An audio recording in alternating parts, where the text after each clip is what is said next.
Bendiciones del Señor para cada uno de ustedes. Hoy pues damos continuidad a la lectura del libro El Discipulado Emocionalmente Sano. Y pues hoy estaremos tratando la parte número 8. Este es el video número, perdón, el número 9. El video número 9, dándole continuidad ya a lo hablado, hablamos de la primera razón por la cual pues muchas veces no tenemos un discipulado emocionalmente sano. Vamos a hablar sobre la razón número 2 y decíamos que elevamos lo espiritual y desconfiamos de lo emocional. Elevamos lo espiritual, pero desconfiamos de lo emocional. La mayoría de los cristianos, dice el autor del libro, recuerde que estoy leyendo un libro, valoran lo espiritual por encima de todos los demás aspectos de la humanidad que nos ha dado Dios. Esto pareciera como que es todo, wow, qué espirituales son. Descuidan lo físico, lo emocional, lo social y lo intelectual. Esa costumbre de darle prioridad a lo espiritual se podría remontar a la influencia de un filósofo griego llamado Platón, el cual, ustedes no sé si conocen a este filósofo, vivió varios siglos antes de Cristo. Su influencia en numerosos líderes dentro de la historia de la iglesia sigue causando un impacto hoy en medio de nosotros. Su mensaje era diferente a lo que realmente Dios ya había llamado a la iglesia. La influencia de este hombre, la enseñanza de él más tarde entraría a formar parte del pensamiento de muchos cristianos en los primeros tiempos de la iglesia. Era este en esencia: el cuerpo es malo, decía él, el espíritu es bueno. El cuerpo es malo, el espíritu es bueno. Así me enseñaron a mí, quizá no con esas mismas palabras, pero eso era lo que nos enseñaban. El cuerpo es malo, el espíritu es bueno. En otras palabras, todo aspecto de nuestra humanidad que no sea espiritual resulta sospechoso en el mejor de los casos, y esto incluye a las emociones. De hecho, ser alguien emocional, si no es pecado, al menos es inferior a lo espiritual, es lo que se enseña. Esta manera de pensar limita gravemente la esfera de lo aceptable en nuestra vida para con Dios, para Dios, a determinadas actividades espirituales, como por ejemplo orar, leer las escrituras, servir a los demás o asistir a un culto de adoración. El problema es que somos mucho más que seres espirituales, y eso es bueno que lo entendamos y que lo sepamos para que podamos llevar un discipulado emocionalmente sano. En Génesis 1, 26 y 27 aprendemos que estamos hechos a imagen de Dios, o a imagen y semejanza de Dios, que somos a un tiempo integrales y también que somos multifacéticos. Así somos, ¿verdad? Multifacéticos. Ciertamente, esa integridad incluye el aspecto espiritual de lo que somos, pero también incluye las dimensiones física, emocional, cultural, social e intelectual. Los desarrollos poco saludables son inevitables cuando no nos podemos entender a nosotros mismos como personas integrales. Cuando no entendamos eso y estemos solamente en el mundo espiritual, vamos a chocar con la realidad de esta vida. Y de ahí que por esa mala formación, mucha gente no entiende el evangelio que le predicamos. Tenemos lo espiritual por encima de lo emocional. Con el tiempo, esa mentalidad que, dicho sea de paso, es ajena a la Biblia, separada de la Biblia, y es una filosofía de un hombre que enseñó eso y la iglesia lo acogió como bueno y válido. Cuando tenemos lo espiritual por encima de lo emocional, con el tiempo, esto ha llevado a una manera de ver las cosas que considera a las emociones, en particular la tristeza, el temor y la ira, no solo como inferiores a lo espiritual, sino también como opuestas al espíritu. En la mente de muchos cristianos, la decisión de cerrarse a las emociones ha sido elevada en realidad a la categoría de virtud. Negarse a sentir ira, por ejemplo, hacer caso omiso del dolor. No, tú no puedes estar triste, tú no puedes pensar, pasar por alto la depresión, huir de la soledad, evitar las dudas y negar la sexualidad. Son cosas que se han convertido en una manera aceptable de llevar adelante nuestra vida espiritual. O sea, y por eso es que anda mucha gente declarando cosas, decretando cosas sobre ellos, porque eso lo ven como espiritual.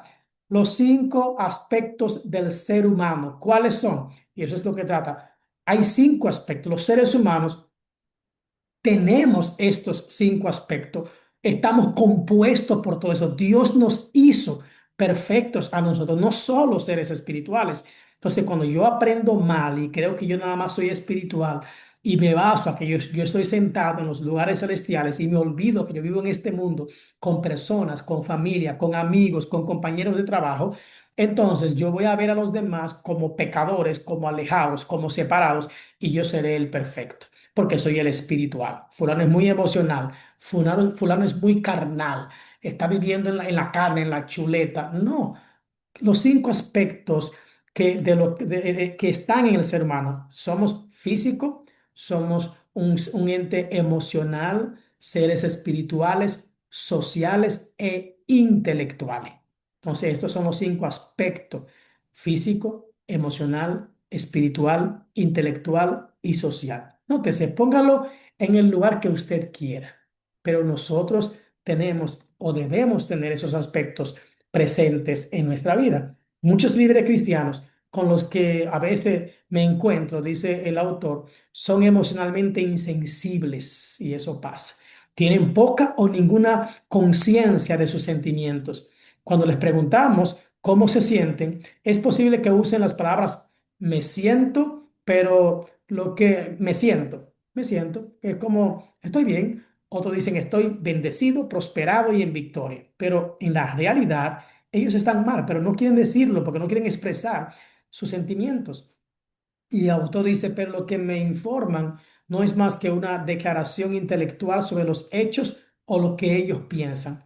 Sus emociones se hallan en un estado de congelación profunda. Su lenguaje corporal, su tono de voz o sus expresiones faciales indican que hay emociones presentes, pero no están lo suficientemente conscientes de ellas para identificarlas. El autor dice, presencié esto recientemente en una conversación con un pastor que estaba físicamente exhausto o cansado y emocionalmente agotado por las exigencias de su nuevo ministerio. Con el rostro fijo en el suelo y los hombros caídos, contaba las tensiones de los 3 meses anteriores. Cuando le invité a escuchar sus propios sentimientos y le sugerí que Dios le podría estar hablando a través de ellos, me miró como si yo tuviera 2 cabezas. ¿De qué está hablando usted? Me preguntó. No tenía manera de conectar lo que estaba experimentando emocional y físicamente con su liderazgo o su relación con Dios. Como muchos otros, este pastor estaba perdiendo la rica dimensión que se abre en nuestra relación con Jesús cuando aceptamos las emociones como uno de los aspectos esenciales de nuestra humanidad. En su libro, El grito del alma, el psicólogo Dan Allender y el teólogo Tremper Lockman III lo describen de la siguiente manera. Ellos describen esto. Ignorar nuestras emociones es darle la espalda a la realidad.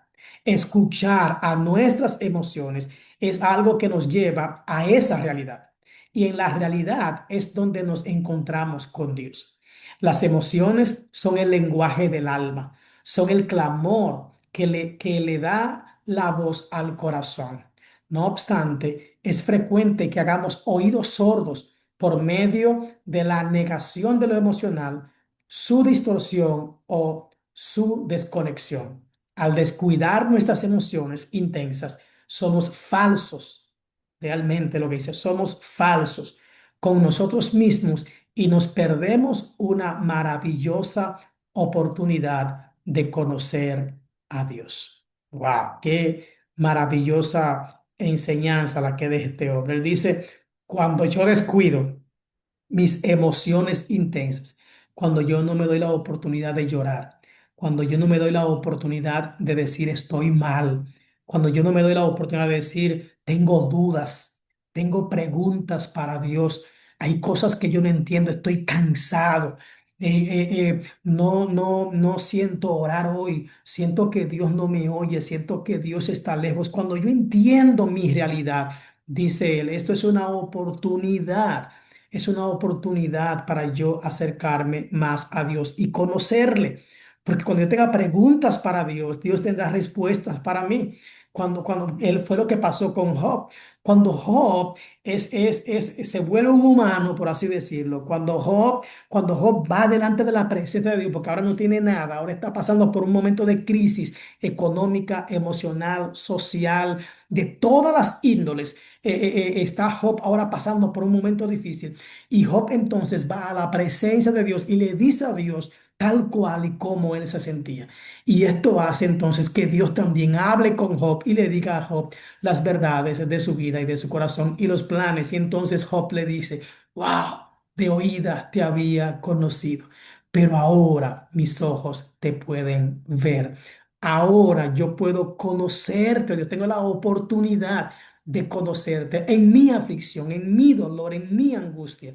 Tengo la oportunidad de conocerte. Tuvo preguntas, él se abrió, se desnudó delante de Dios y le enseñó a Dios tal y lo que Dios ya conocía, pero él pudo escucharse y pudo sincerarse con el Señor. Cuando somos emocionalmente sanos y somos discípulos de Cristo, podremos hacer discípulos también emocionalmente sanos.